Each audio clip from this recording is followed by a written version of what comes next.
Hey, everyone!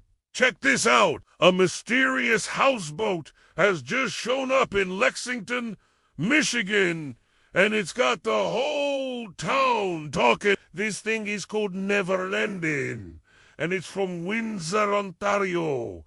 It's not your typical boat. It looks more like a floating house or a giant raft. Locals are flocking to the harbor to get a glimpse of this unusual vessel. It's equipped with a jet ski, a rubber dinghy, and even a rowboat. The roof might even be covered in solar panels, though it's hard to tell for sure. Two owl statues sit on top, like lookouts guarding the craft. The owner is a bit of a mystery, though one local restaurant owner thinks he might have stopped by for a meal. What's the story behind this floating home?